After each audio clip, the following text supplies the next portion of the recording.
Vamos a inclinar el rostro para orar. Querido Padre que estás en el cielo, santificado sea tu nombre. Señor, te damos muchas gracias por la oportunidad que nos das de estar aquí en tu casa de oración, Señor. Señor, ahora que habremos de estudiar tu palabra, queremos que tú nos hables a través de ella. Queremos que sea tu voz la que podamos escuchar en esta mañana. Que no sean palabras mías humanas simples, sino que sea tu voz la que entre en nuestra mente, pero sobre todo que entre en nuestro corazón, Señor. Que podamos poner en práctica lo que vayamos a ver, Padre. Que podamos vivir tu palabra. Quédate con nosotros, ilumina nuestra mente y nuestro corazón. Lo pedimos en el nombre de Cristo Jesús. Amén. ¿Saben que es muy bonito cuando a ustedes, como personas, los llaman o los invitan a un lugar o les hacen una invitación especial? Siempre y cuando sea una invitación buena. Siempre y cuando sea invitarlos a hacer algo de bien, pues algo sano, ¿no?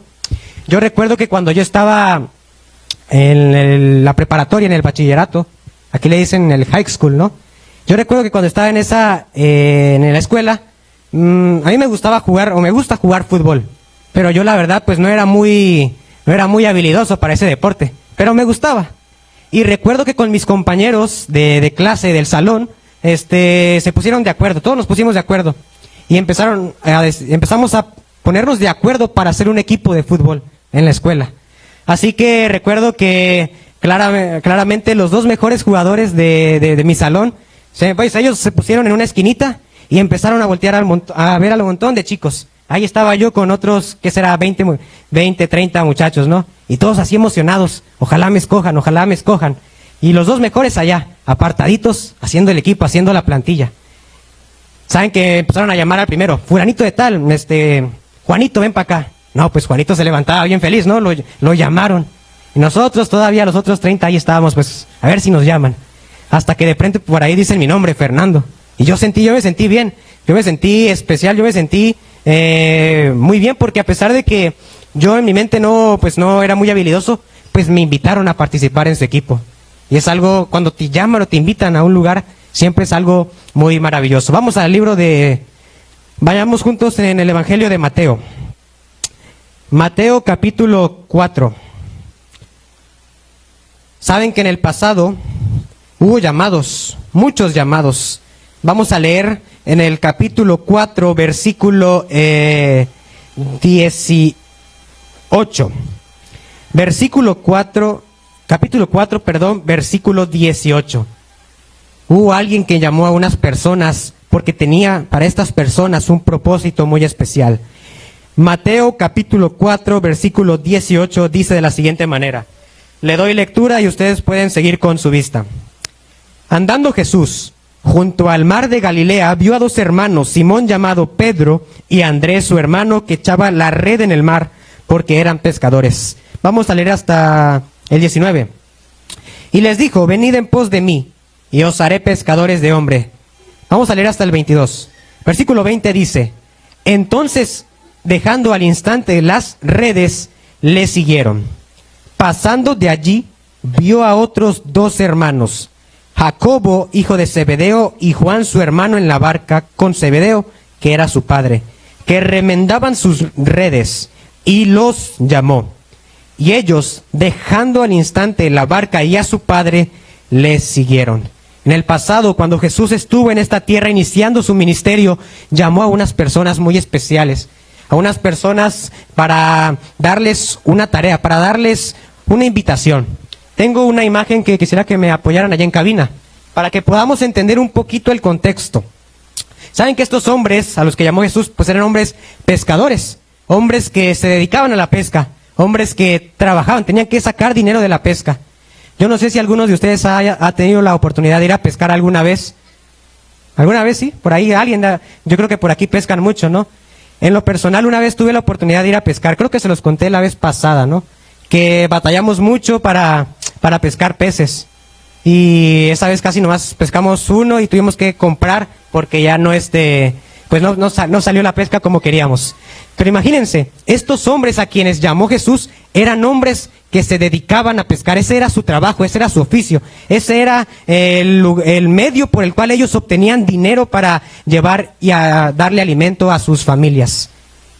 Muchas veces nosotros pues pescamos como por hobby, ¿no? Por un ratito. Pero estos hombres era su diario vivir. No sé si me puedan apoyar con la imagen para que veamos también un poquito el contexto de quiénes eran estos hombres. Saben que en el tiempo de Jesús, en la cultura hebrea del primer siglo, la formación de los jóvenes judíos se debía en 3 escuelas. La primera se llama Beit Sefer, que quiere decir memorización de la Torá. En esta primera escuela, todos los pequeños iban a la edad de 10 años y tenían que memorizarse la Torá, es decir, que tenían que memorizarse la ley de Dios, de una manera que ellos la pudieran decir con los ojos cerrados y repite y repite, repite y repite. Esa era la primera escuela. La segunda era Beit Talmud, que era ahora la memorización de todas las escrituras hebreas. Y ahora ya los jóvenes, los niños ahora tenían 15 años. Pero saben que si un niño llegaba a su examen final de Beit Sefer, de la memorización de la Torá, de los 10 mandamientos del Señor, si ese niño llegaba a su examen final con el rabí, con el maestro, y fallaba su examen, ¿saben qué le decía el maestro? Ya no había una segunda oportunidad, ya no había un repaso para que ellos vuelvan a presentar el examen.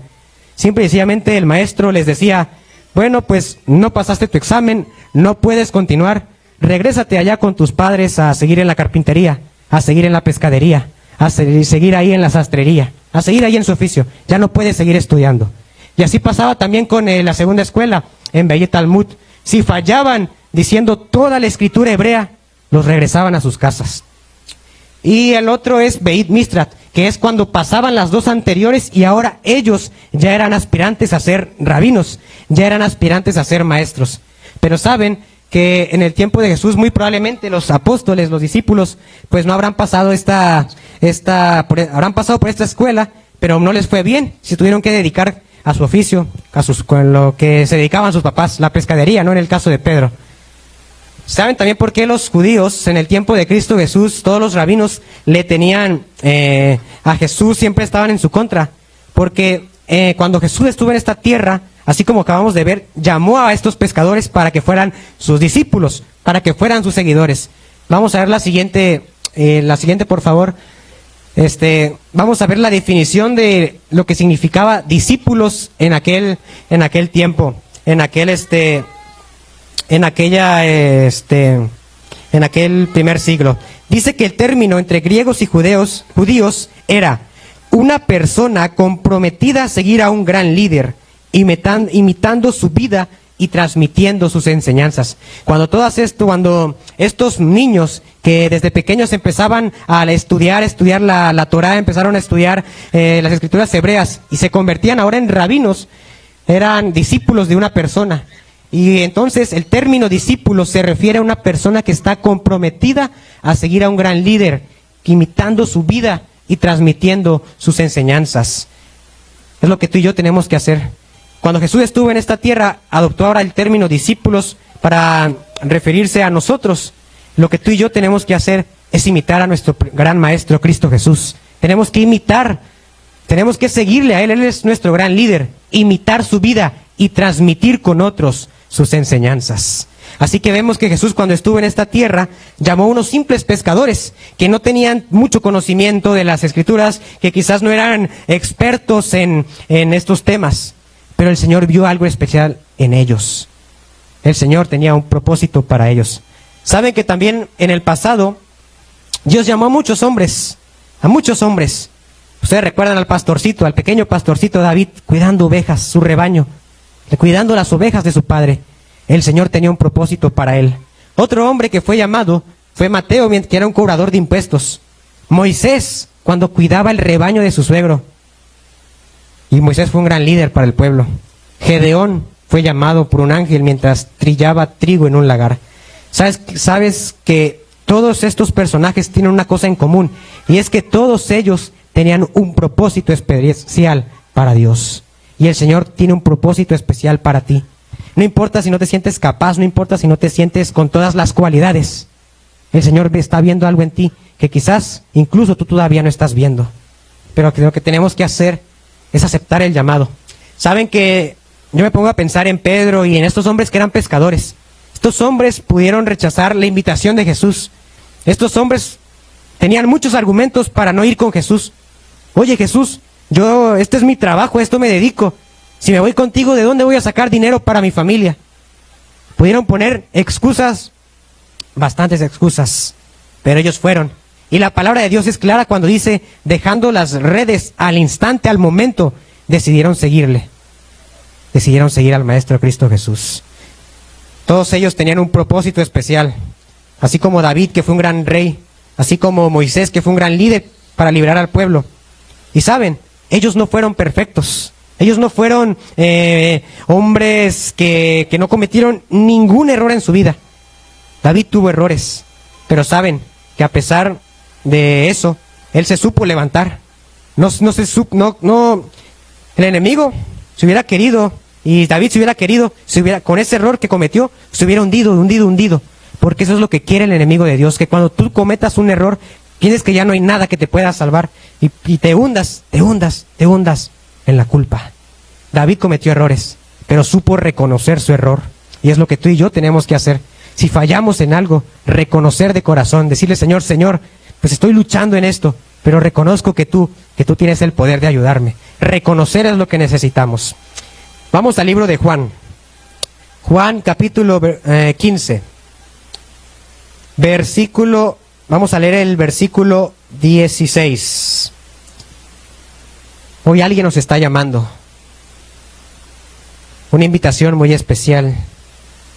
Dice el libro de Juan, capítulo 15, versículo 16. No me elegisteis vosotros a mí, sino que yo os elegí a vosotros, y os he puesto para que vayáis y llevéis fruto, y vuestro fruto permanezca, para que todo lo que pidiereis al Padre en mi nombre, Él os lo dé.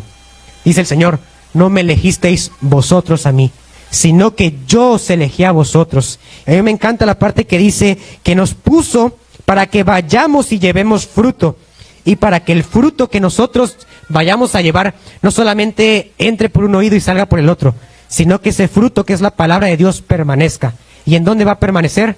Aquí, hermanos, en nuestro corazón tiene que permanecer la palabra. No me elegisteis vosotros a mí, sino que yo os elegí a vosotros, lo dice el Señor. Estos pescadores aceptaron el llamado, fueron instrumentos usados por Dios, y hoy nosotros podemos ser instrumentos por Dios, si solamente se lo permitimos. El problema es que muchas veces no se lo permitimos al Señor. Hay una historia bíblica, vamos al libro de Hechos, de un hombre que se dejó llevar, aceptó también la invitación del Señor. Libro de Hechos, Hechos capítulo 8, versículo 3. Dice el libro de Hechos capítulo 8, versículo 3. Y Saulo asolaba la iglesia, y entrando casa por casa, arrastraba a hombres y a mujeres, y los entregaba en la cárcel. Saulo de Tarso asolaba la iglesia. ¿Quién era este hombre? Saulo. Saulo era un hombre fariseo, un hombre estudioso, pero era un hombre que buscaba y perseguía a los seguidores de Jesús. La influencia de sus maestros lo llevó a eso. Y dice que la palabra asolaba quiere decir destruir, arruinar, arrasar. Él buscaba a los cristianos, a los seguidores de Cristo Jesús, para llevarlos a la cárcel, incluso si era posible, hasta incluso matarlos, quitarles la vida. Era un celo y un fervor que tenía este hombre, pero era un celo y era un fervor equivocado. Hubo algo que cambió su vida. Vamos al libro de, ahí mismo en Hechos, capítulo 9, versículo 1 y 2. Saulo, respirando aún amenazas y muerte contra los discípulos del Señor, vino al sumo sacerdote y le pidió cartas para las sinagogas de Damasco, a fin de que si hallase a algunos hombres o mujeres de este camino, los trajese presos a Jerusalén. Era tanto este celo y fervor que tenía Saulo, que dice que, imagínense, la palabra de Dios dice que respirando aún amenazas y muerte en contra de los discípulos, en contra de los seguidores de Cristo Jesús. Un respiro de muerte, un respiro tan fuerte, que dice que entonces fue con el sumo sacerdote y le pidió cartas, autorización para ir a las sinagogas de Damasco y para ahí llevarse a todos presos, a Jerusalén. En aquel entonces la iglesia estaba sufriendo mucho por esta persecución. Los seguidores de Cristo pues tenían que algunos huir de Jerusalén y algunos de ellos fueron a Damasco. Pero saben que en el camino a Damasco los seguidores de Jesús iban predicando en el camino a quien se le cruzara. Y ahí estaban algunos en Damasco. Y Saulo, que tenía tanto celo, tanto fervor, le pidió cartas a los sumos sacerdotes para ir a esta tierra, para llevarlos presos. Versículo 3. Mas yendo por el camino, aconteció que al llegar cerca de Damasco, repentinamente le rodeó un resplandor de luz del cielo. Y cayendo en tierra oyó una voz que le decía: Saulo, Saulo, ¿por qué me persigues? Él dijo: ¿Quién eres, Señor? Y le dijo: Yo soy Jesús, a quien tú persigues. Dura cosa te es dar coces contra el aguijón. Quiero que ustedes se imaginen la escena. Pongámonos a pensar, pongamos nuestra mente a trabajar. Saben que cuando uno se pone a analiza la historia y la imagina, uno entiende también muchas veces mejor. Imaginemos, Saulo estaba en Jerusalén, pidió cartas, y entonces los sumos sacerdotes le dieron las cartas y ahora él iba a ir en camino a Damasco. Le dieron sus caballos, le dieron algunos acompañantes soldados. Iba bien acompañado Saulo. Iba bien, Saulo también iba con mucha energía. Iba decidido a arrestar a todos los seguidores de Cristo Jesús. Iban por el camino, un camino largo, un camino desértico. Y allí iban ellos por el desierto. Cuando de pronto, en medio del camino, dice la palabra de Dios que hubo un resplandor de luz. Más fuerte que el sol, me imagino yo. Y fue en este punto en donde algo cambió en la vida de Saulo. Dice el versículo 5 4, que Saulo cayó en tierra y oyó una voz que le decía: Saulo, Saulo, ¿por qué me persigues? Él preguntó: ¿Quién eres, Señor? Y él le dijo: Yo soy Jesús, a quien tú persigues. Sabes que en este versículo Jesús se le presenta a Saulo, ¿sí? Pero también Jesús, Cristo Jesús, se identifica con la iglesia. La Biblia no dice que Jesús le dijo: ¿por qué persigues a mis seguidores? ¿Por qué persigues a los que me aman? La Biblia dice que Jesús le dijo: yo soy Jesús, a quien tú, Saulo, estás persiguiendo. Se le presenta. Cristo Jesús se identifica con la iglesia. Querido amigo y querido hermano, Jesús se identifica con nosotros. Él entiende nuestra vida, Él entiende nuestro dolor. Entonces dice que, sigue diciendo el versículo, que se le presenta a Jesús, pero fue en ese punto donde hubo una transformación en la vida de Saulo. A pesar de su negro y oscuro pasado, Dios lo perdonó y lo llamó. Le usó para convertirlo en el más grande misionero que hayamos tenido en esta tierra. Si ustedes ven ahí en su Biblia, a la mayoría de las Biblias en la parte de atrás trae los viajes de Pablo. Y si nos ponemos a pensar esas rutas largas que Pablo viajaba para predicar el Evangelio. Vamos a saltar al versículo 13, ahí de Hechos 9. Dice el versículo 13 que entonces Ananías respondió: Señor, he oído de muchos acerca de este hombre, cuántos males ha hecho a tus santos en Jerusalén, y aún aquí tiene autoridad de los principales sacerdotes para prender a todos los que invocan tu nombre. Versículo 15, entonces el Señor le dijo: ve, porque instrumento escogido me es para llevar mi nombre en presencia de los gentiles y de reyes y de los hijos de Israel. Ahora Pablo había quedado en ese punto, en ese encuentro había quedado ciego. De manera rápida, él llegó a la casa con ceguera física. Entonces el Señor le habla a Ananías para que éste vaya a la casa de Saulo, a donde estaba Saulo, para poder devolverle la vista. Y dice Ananías que él tenía miedo. Pues él tenía miedo. Él dice: Señor, he escuchado mucho de este Saulo. ¿Cuántos males ha hecho allá en Jerusalén? ¿A cuántos ha arrestado? ¿A cuántas personas les ha quitado la vida? Tenía miedo. Pero vean cómo le responde el Señor en el versículo 15. Instrumento escogido me es para llevar mi nombre, para llevar el nombre de Jesús en presencia de los gentiles, de reyes, para llevar el mensaje de Cristo Jesús. Ahora Saulo era un hombre escogido y llamado. Ahora Pablo cambió su nombre, pasó de ser Saulo a Pablo. Pablo predicaba ahora con pasión y con fervor. Pablo predicaba con mucha energía. Ese celo y ese fervor que tenía para perseguir a los cristianos, ahora lo usaba para proclamar acerca de las buenas nuevas de Cristo Jesús. Vean el versículo 20. Enseguida predicaba, Saulo estaba predicando ahí en Damasco, enseguida predicaba a Cristo en las sinagogas, a esas sinagogas donde él iba a entrar para arrestar a los cristianos. Dice que él les predicaba diciendo que Cristo era el Hijo de Dios. Increíble, ¿verdad? Un hombre que tenía un pasado oscuro, un hombre que tenía un pasado lleno de tormentoso. Dios lo llamó sin importar su pasado y fue un gran hombre escogido y usado por Dios. ¿Qué aprendemos de la vida de Pablo? Muchos de nosotros nos podemos preguntar cómo es que este miserable asesino pudo convertirse en el más grande misionero. El punto es, lo clave que podemos encontrar en la historia de Saulo es que tuvo un encuentro personal con Cristo Jesús.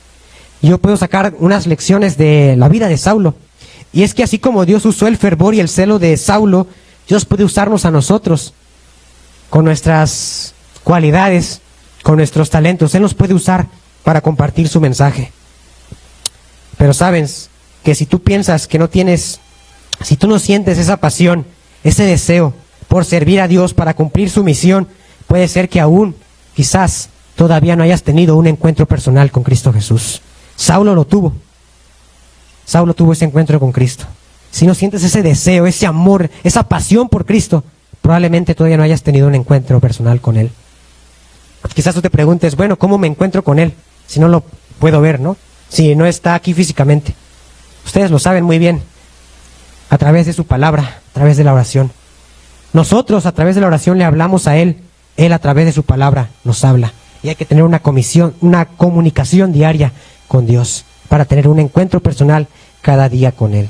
Y así como Pablo estuvo dispuesto a sufrir por Cristo, a vivir por Cristo, nosotros también tenemos que tener esa disposición para cumplir la misión de Dios.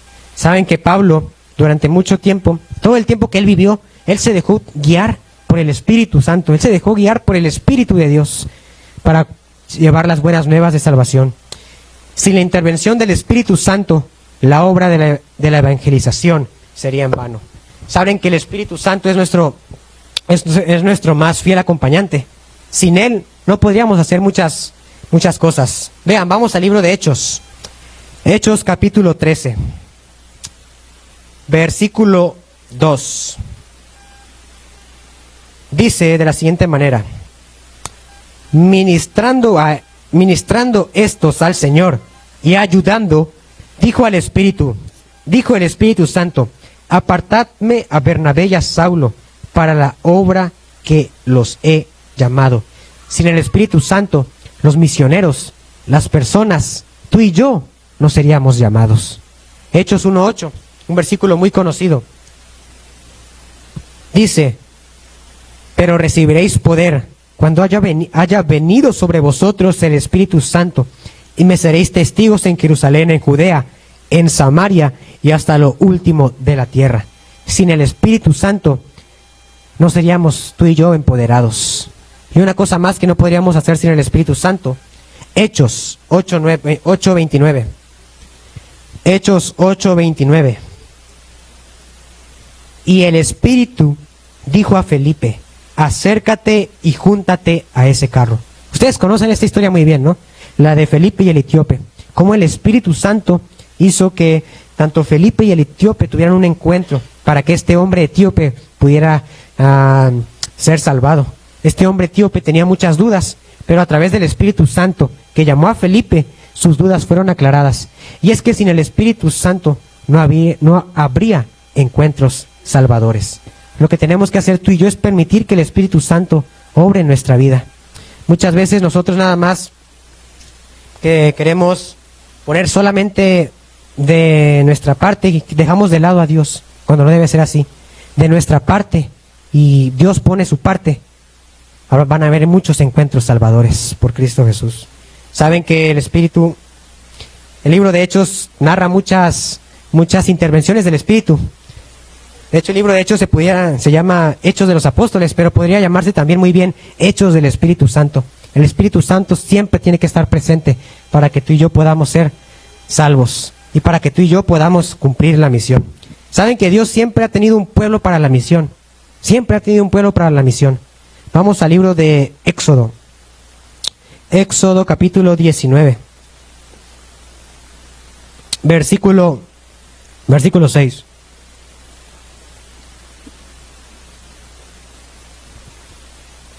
Dios siempre ha tenido un pueblo para la misión.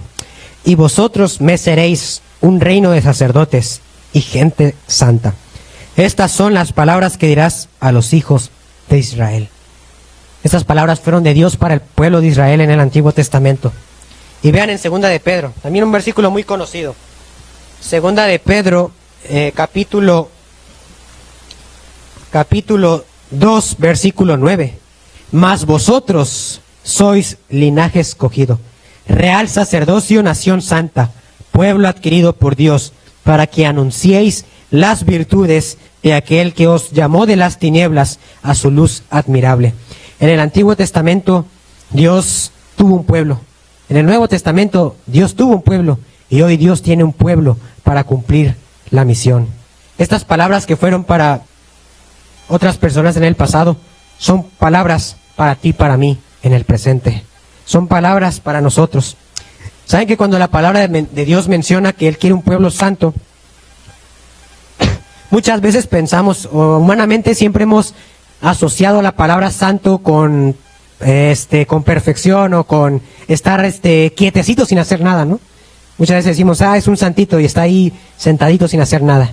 Pero cuando hablamos de santo, en el contexto bíblico, hablamos de apartado, consagrado para el servicio de Dios, activo en las cosas de Dios, consagrado.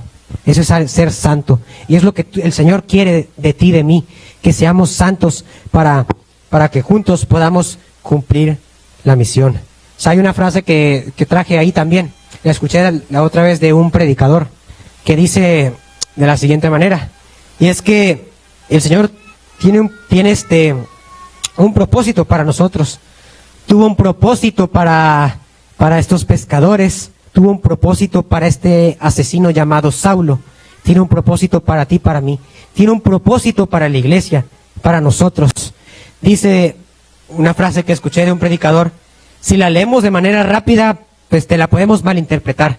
La voy a leer en voz alta. Dice, no somos una iglesia que tiene una misión, somos una misión que tiene una iglesia. La vuelvo a leer. No somos una iglesia que tiene una misión, somos una misión que tiene una iglesia. Es decir, que en primer lugar es la misión. Saben que muchas veces lo hacemos al revés, ¿no? La misión tiene a la iglesia para proclamar el mensaje de Cristo Jesús. Tú y yo somos una misión y tenemos una iglesia para anunciar las verdades de Cristo Jesús. Es lo que tenemos como iglesia. Es que tú y yo somos una misión. Saben que Pablo cumplió esa misión.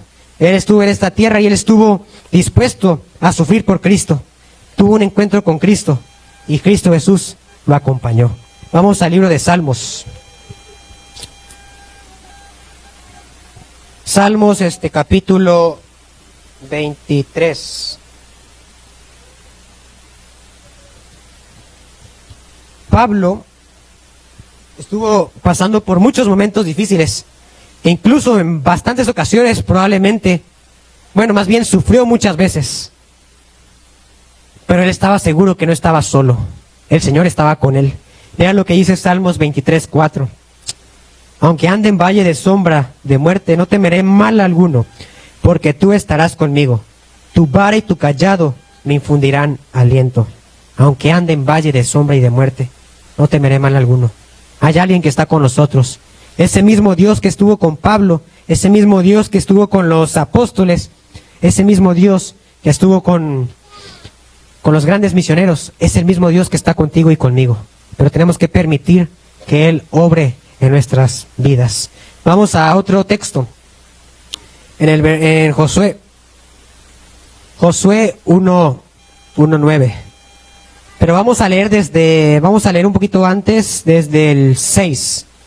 Dice de la siguiente manera la palabra de Dios: esfuérzate y sé valiente, porque tú repartirás a este pueblo por heredad la tierra de la cual juré a sus padres que la daría a ellos. Solamente esfuérzate y sé muy valiente para cuidar de hacer conforme a toda la ley que mi siervo Moisés te mandó. No te apartes de ella, ni a diestra ni a siniestra, para que seas prosperado en todas las cosas que emprendas.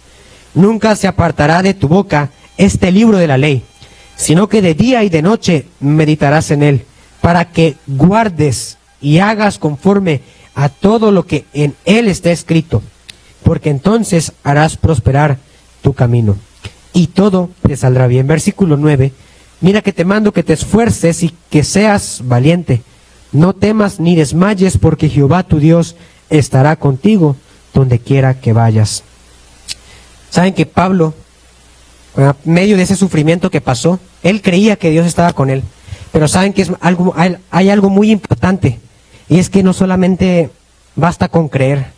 Bueno, más bien, cuando hablamos de creer, va muy de la mano con tomar acción. Uno puede decir, yo creo, pero si no hay acción, si no trabaja, pues ¿cómo realmente va a creer?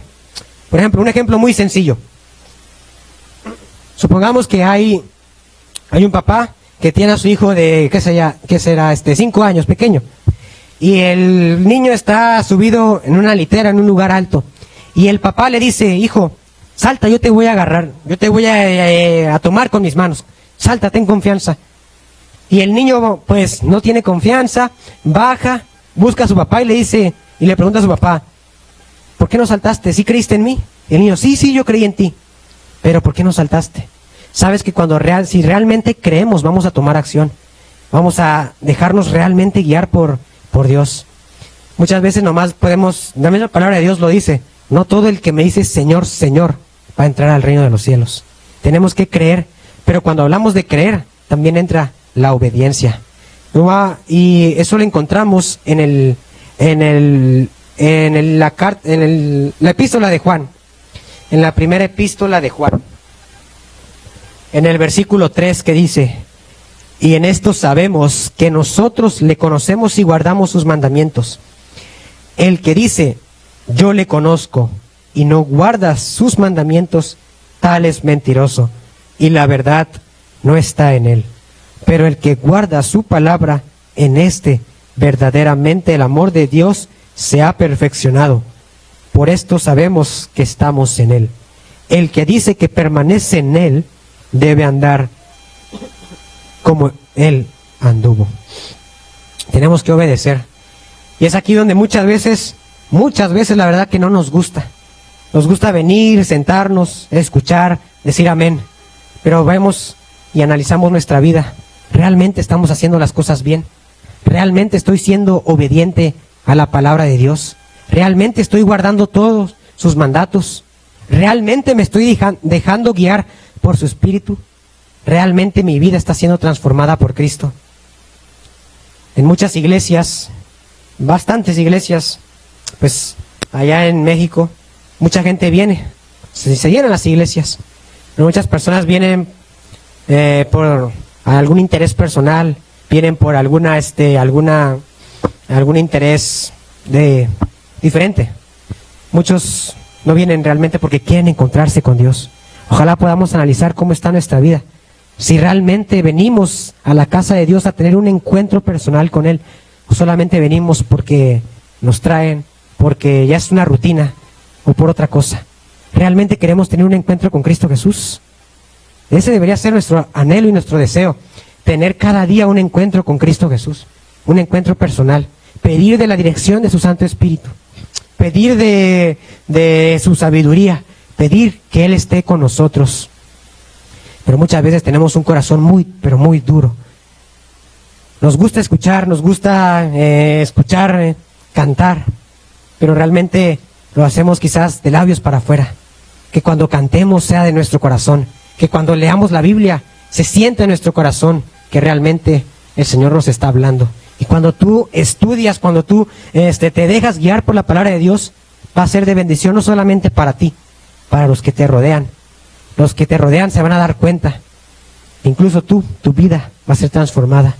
Así como la vida de Pablo, Saulo, fue transformada, tu vida puede ser transformada. No por un pastor, no por un hermano. Tu vida solamente puede ser transformada por Cristo Jesús. Pero tenemos que permitir que Él obre en nuestra vida. Tenemos que permitir aceptar esa invitación que Él nos hace.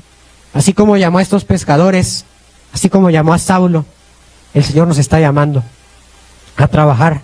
El Señor nos está llamando a anunciar las verdades de salvación.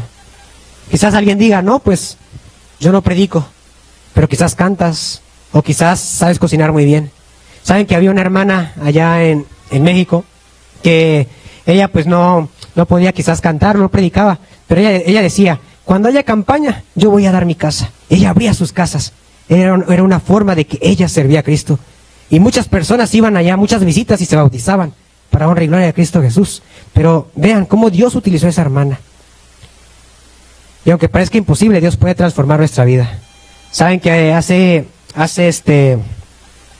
en abril, les comentaba hace unas semanas atrás, que tuve la oportunidad de dar una campaña en el Distrito Federal. Y como parte de la campaña me tocó hospedarme en la casa de unos hermanos muy lindos. De hecho ellos eran de Chiapas, pero estaban allí en el Distrito Federal. Y a mí me tocó quedarme ahí durante esta semana que iba a estar de campaña. Ellos me iban a llevar a la iglesia, ellos me iban a dar alimentación, ¿no? Y ahí estuve yo con ellos durante esa semana. Yo iba todas las noches, íbamos a la iglesia, estudiábamos la palabra y estábamos en la campaña. El hermano se iba desde temprano a trabajar. Se levantaba quizás como a las 7 de la mañana y ya regresaba como a las 4 de la tarde. Y yo una vez platicaba con la hermana. Me quedaba con la hermana y ahí vivía creo que su sobrina y su hijo. Y nos sentábamos en la mesa a desayunar y platicábamos. Y una de las pláticas pues era, yo les pregunté en una ocasión cómo ellos habían conocido el Evangelio, si habían crecido dentro de la iglesia o por familia, o cómo habían conocido de Jesús. Y la hermana me platicaba de que ella había sufrido mucho por su esposo. Había sufrido mucho. Me contaba la hermana que cuando ellos se mudaron de Chiapas al Distrito Federal, ella pues no sabía cocinar muy bien, no sabía hacer muchas cosas. Y ella me contó con confianza. Me decía, Fernandito, a mí mi esposo me maltrataba, me golpeaba, me esto y lo otro.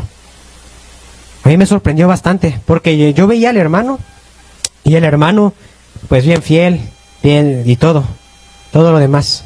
Cuando llegamos, ella me seguía platicando, pues no tenían mucho en el Distrito Federal, y el hermano maltrataba mucho a la pobre hermanita. Estábamos platicando con confianza, pero ella luego me dijo que unas personas les empezaron a dar estudio, y ellos empezaron a conocer de la iglesia.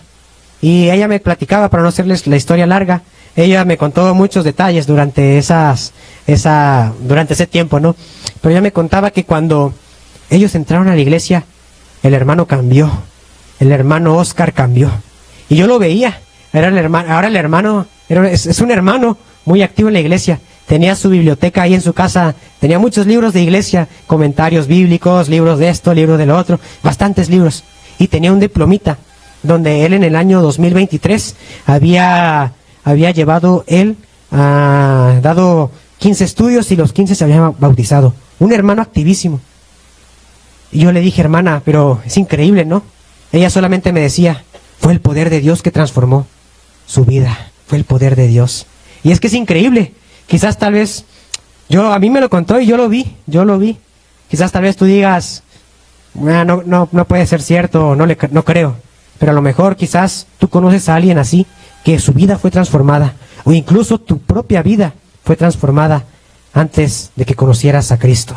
Ese es el poder que tiene el Evangelio. Ese es el poder que solamente tiene Cristo Jesús. Pero ¿se lo vamos a permitir? ¿Le vamos a permitir realmente a Dios que obre en nuestra vida? ¿O vamos a seguir teniendo un corazón duro?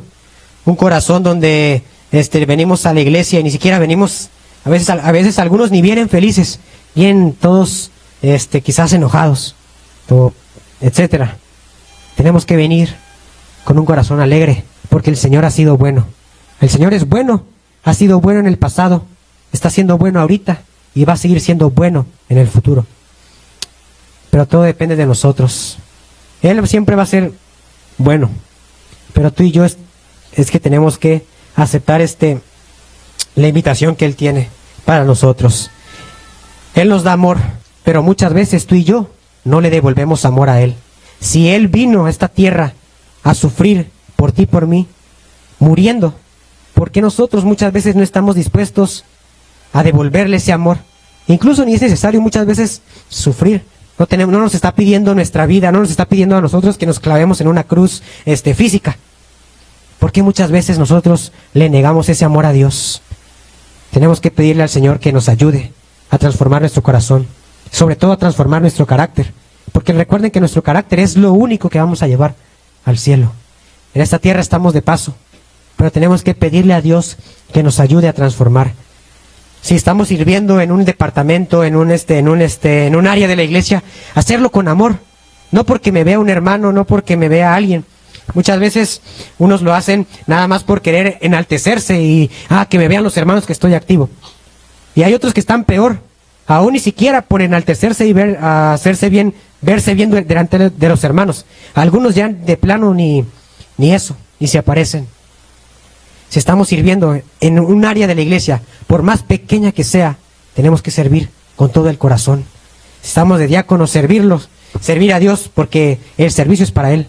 A mí me toca ser diácono allá en mi iglesia, recogemos diezmos y todo, levantamos sillas y todo, y es algo maravilloso. Quizás esté sirviendo como maestro de escuela sabática, preparar las clases con alegría, con gozo. Quizás esté sirviendo en organizar los programas, hacerlo, porque sabiendo que todo esto solamente es para la honra y la gloria de Dios. Solamente es para Él. Si estás quizás, no sé, sirviendo a mí me tocó igual, ahorita que estaba allá atrás, veía a los del sonido. Yo igual en mi iglesia hubo un tiempo, durante un año estuve sirviendo en la cabina de sonido. Y recuerdo muy bien que llegábamos los sábados, llegaba con mis papás temprano y alistando todo para la iglesia, recordando siempre que el servicio era para Dios. Y cuando tú recuerdas siempre eso, tu corazón se va a llenar de alegría, se va a llenar de gratitud. Ojalá podamos hacerlo de esta manera, permitir y servir al Señor de corazón. Muchas veces aquí en la iglesia se ve, quizás en algunos otros lugares, quizás aquí no, o quizás sí, en otros lugares, entre hermanos mismos discuten, entre hermanos mismos llegan a choques cuando no debería ser así. No estamos de acuerdo. No, es que yo no quiero estar con él, o sentarme al lado de él, o trabajar con él. Hermanos, ¿cómo vamos a ir al cielo así, con ese carácter? Somos hermanos, somos hijos de Dios, somos su pueblo. Si tenemos que trabajar con alguien, entre los dos apoyarnos, y si quizás no compartamos las mismas opiniones, juntos podemos llegar a un acuerdo, recordando siempre que el trabajo es para Dios. En otros lugares, en otras iglesias se ve cómo hermanos discuten, cómo un hermano está enfermo y la iglesia muchas veces ni lo apoya. Allá en San Luis Potosí hay una iglesia donde tienen una filial. Y en una ocasión la iglesia, la filial de esa iglesia, pues estaba empezando, no tenía muchos recursos, no tenía sillas, no tenía equipo de sonido ni nada. Y la iglesia grande ni siquiera les apoyó. Mi tía me platicaba eso allá en San Luis Potosí. Ni siquiera les apoyaba. No, que nos enfermamos y se enfermó tal hermano y la iglesia, no, los hermanos de aquella iglesia y los ancianos, pues no nos vinieron a ver. En muchos lugares se puede ver eso. Que ojalá no sea así aquí. Tenemos que podamos ver cómo está nuestro corazón y pedirle al Señor que nos transforme ese corazón, que muchas veces puede ser de piedra. Y aunque no nos guste, yo aquí se los digo, parados. Y no es que yo sea perfecto, ¿no? Yo también tengo a veces siento que mi corazón es duro, pero tenemos que realmente humillarnos delante de Dios, no humillarnos delante de nadie más, solamente humillarnos de Dios y decirle: Señor, realmente quiero que tú transformes mi corazón. Muchas veces hay orgullo. El orgullo es la peor arma que el enemigo puede usar para destruir a su iglesia, el orgullo, la enemistad. queridos amigos y hermanos, que el Espíritu de Dios pueda obrar en tu corazón, en mi corazón. Que ese sea nuestro deseo y nuestra oración. Y que nuestra vida pueda ser un testimonio del amor de Dios. Antes de cantar el himno final, yo quisiera preguntar, ¿cuántos realmente están dispuestos a decirle al Señor: Señor, necesito que me quites ese corazón de piedra, que pongas un corazón de carne, que elimines de mí ese orgullo, que me elimines de mí esa vanagloria, ese orgullo que muchas veces tenemos? Porque muchas veces como seres humanos así somos orgullosos. No queremos trabajar quizás con aquel, no queremos, hacemos algunas cosas así a la ligera. Dios tiene el poder de transformar y quitar ese corazón de piedra. Quisieras decirle al Señor: Señor, transforma mi vida, ayúdame. Estoy aquí dentro de la iglesia, tengo mis luchas, tengo mis pruebas, tengo mis dificultades, pero tú me puedes ayudar a seguir adelante. Saben que muchas veces, lamentablemente, hay mucha gente que está aquí adentro, que está afuera, que está aquí adentro, pero está afuera. Ojalá podamos permitirle al Espíritu de Dios obrar en tu vida, obrar en mi vida, para que juntos como familia podamos seguir apoyando, que juntos como familia podamos seguir esperando el pronto regreso de Cristo Jesús. Así que, antes de que pongan el canto, si realmente sientes ese deseo en tu corazón de que tu vida pueda ser un testimonio del amor de Cristo Jesús, puedas colocarte en pie. Normalmente nos colocamos de pie porque todos se colocan de pie. Pero piénsalo, cierra tus ojos, dile: Señor, a partir de hoy, ayúdame a transformar mi vida. Vamos a cantar juntos el himno 574, Testimonio.